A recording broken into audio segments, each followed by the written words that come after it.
Tonton video ini sampai selesai agar Anda tidak gagal paham.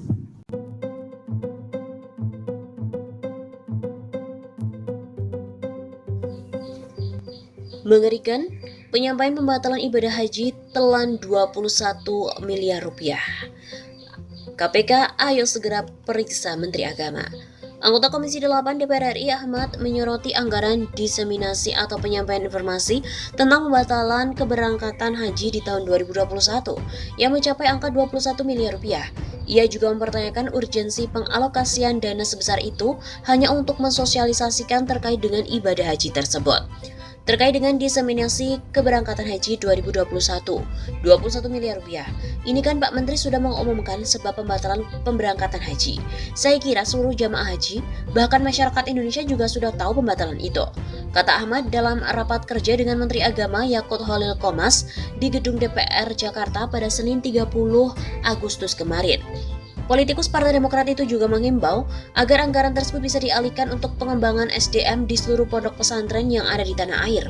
Kenapa dana ini tidak kita efektifkan untuk membantu madrasah kita, pondok-pondok kita, penyuluh-penyuluh agama kita yang terdepan? Ini yang dikejar peningkatan SDM-nya, begitu ujarnya. Menurut Ahmad, dana 21 miliar yang dialokasikan hanya untuk penyampaian pembatalan ibadah haji terkesan sebagai penghamburan anggaran di tengah krisis ekonomi akibat pandemi COVID-19. Ini 21 miliar rupiahnya hanya untuk menyampaikan bahwa Ini 21 miliar hanya untuk menyampaikan bahwa haji batal. Masyarakat juga sudah tahu batal itu seperti itu. Jadi menurut saya kita gugurkan aja. Tapi saya kira 21 miliar ada efektivitas untuk yang lain. Selain itu, ia juga menyoroti adanya anggaran untuk renovasi tata ruang pelayanan haji sekitar 44 miliar rupiah. Menanggapi hal tersebut, Yakut menjelaskan anggaran untuk renovasi ruang pelayanan haji itu diajukan karena memang selama 2 tahun ini tidak ada keberangkatan sehingga ada sejumlah infrastruktur yang harus diperbaiki. Namun terkait dana diseminasi sebesar 21 miliar rupiah itu, ia tak memberikan tanggapannya dalam rapat tersebut. Karena selama 2 kali ini 2 tahun gak ada atensi pada mereka, lebih banyak bangunan yang mulai rusak, jadi renovasi ini diarahkan ke sana, bukan ke kementerian atau yang lainnya. Rapat kerja Kemenak dengan Komisi 8 membongkar anggaran 21 miliar rupiah untuk diseminasi pembatalan haji tahun 2021 telah terjadi. Benar apa yang dikemukakan oleh anggota fraksi Demokrat bahwa diseminasi tidak diperlukan apalagi dengan biaya 21 miliar rupiah. Publik juga termasuk jamaah haji dengan pengumuman pembatalan saja sudah paham. Ada pandemi dan ada pula otoritas Saudi yang hingga saat ini tidak membuka visa haji. Lalu 21 miliar rupiah itu buat apa? Mengumpulkan jamaah pun juga tidak, baik di daerah maupun di pusat. Sayangnya Menteri Yakut tidak mengklarifikasi atas penggunaan dana tersebut di depan rapat Komisi 8, sehingga wajar jika kini muncul pertanyaan publik terjadi korupsi kah? Dana haji yang besar memang rawan penyimpangan, meskipun dana haji itu kini dikelola oleh Badan Pengelola Keuangan Haji atau BPKH, bukan berarti telah terjamin keamanan pemanfaatannya. Saat muncul isu penggunaan untuk infrastruktur saja telah mengguncangkan jamaah dan juga umat Islam. Perlu kejelasan, 21 miliar rupiah yang digunakan untuk diseminasi pembatalan itu menggunakan dana apa dan untuk alokasi apa saja. Dibandingkan dengan korupsi triliunan rupiah, jumlah 21 miliar rupiah itu kecil. Tapi, jika dengan puluh ataupun ratusan juta, maka itu akan sangat besar. Lagi pula, korupsi itu tidaklah memandang besaran jumlah, karena yang penting adanya korupsi adalah kerugian negara dan menguntungkan diri sendiri ataupun orang lain. Perlu diselidiki apakah ada penyimpangan hukum dari kasus diseminasi ini. Ayolah KPK ataupun Kejaksaan Agung, periksa segera Menteri Agama. Pembatalan yang sudah jelas merugikan jamaah ternyata kini terindikasi merugikan negara pula. Ke kantong dan rekening siapa saja dana itu mengalir. Bahaya jika begitu mudahnya uang rakyat digasak dengan mengatasnamakan kegiatan agama. Teringat saat Menteri Agama dulu, Surya Dharma Ali, yang tersangkut kasus penggunaan dana haji hingga harus mendekam di penjara. Awalnya menganggap sama sekali tidak melakukan penyalahgunaan. Seluruhnya dilakukan sesuai prosedur. Akan tetapi setelah didalami oleh PPATK dan untuk kemudian KPK turun tangan, maka terbuktilah bahwa apa yang dilakukan Menteri Agama itu adalah keliru. Menteri melakukan tindak pidana korupsi. Komisi 8 DPR yang telah memulai mempertanyakan harus pula menindaklanjuti temuan ini. Karena saat pertemuan terbuka dengan Menteri Agama Yakut, ternyata belum mendapat jawaban yang jelas dan memuaskan. Bila Menak meyakini dirinya bersih, maka ia dan jajarannya harus siap untuk diperiksa, baik oleh PPATK, KPK, ataupun Kejaksaan Agung. Selamat bersih-bersih Gus Yakut.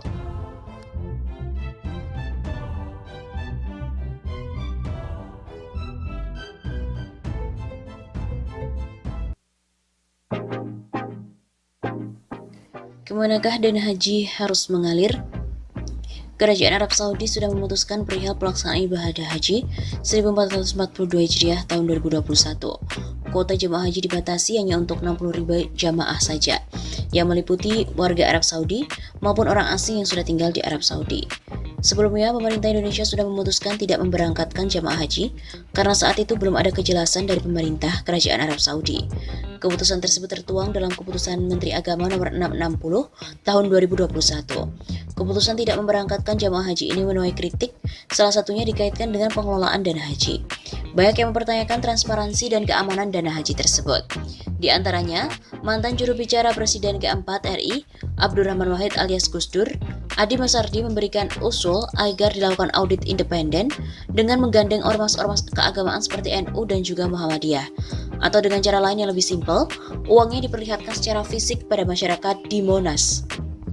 Menanggapi hal tersebut, Kepala Badan Pengelolaan Keuangan Haji BPKH, Anggito Abimanyu, pada 7 Juni yang lalu memberikan 9 klarifikasi. Di antaranya, katanya pada tahun 2020, BPKH membukukan surplus keuangan lebih dari 5 triliun rupiah dan dana kelolaan tumbuh lebih dari 15%. Dan katanya lagi tidak ada investasi BPKH yang dialokasikan kepada pembiayaan infrastruktur. Alokasi investasi ditujukan kepada investasi dengan profil risiko low to moderate.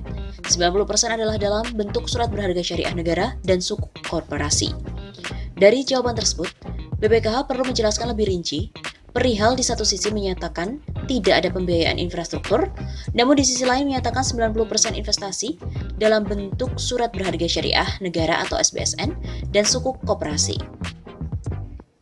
Perlu diketahui SBSN merupakan salah satu sumber pembiayaan APBN yang kemudian diwujudkan dalam bentuk belanja negara.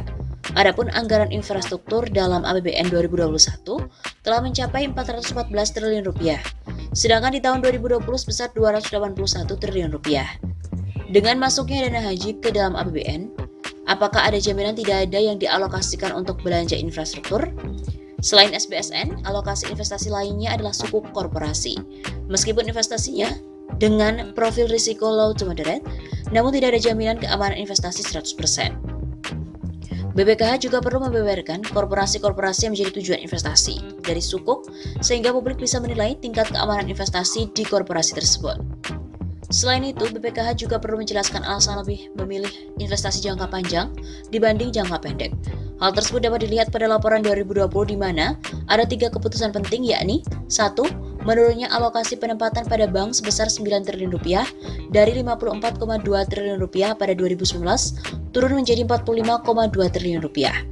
Kedua, menurunnya investasi jangka pendek sebesar 1,1 triliun rupiah dari 9,9 triliun rupiah pada 2019 dan turun menjadi 8,8 triliun rupiah. Kemudian ketiga, meningkatnya investasi jangka panjang sebesar 30,7 triliun rupiah dari 60 triliun rupiah pada 2019 naik menjadi 90,7 triliun rupiah pada 2020. Dengan pertimbangan tersebut, sudah tepat usul dari mantan jubir Presiden keempat Abdurrahman Wahid alias Gus Dur, Adi Masardi, agar dilakukan audit independen dengan menggandeng ormas-ormas keagamaan seperti NU dan Muhammadiyah. Persoalan tiadanya keberangkatan jemaah haji di Indonesia pada musim haji 2021 sudah terjawab dengan jelas. Persoalan kedua, perihal pengelolaan dana haji perlu juga diperjelas agar umat mendapat jawaban yang tepat dan bertanggung jawab.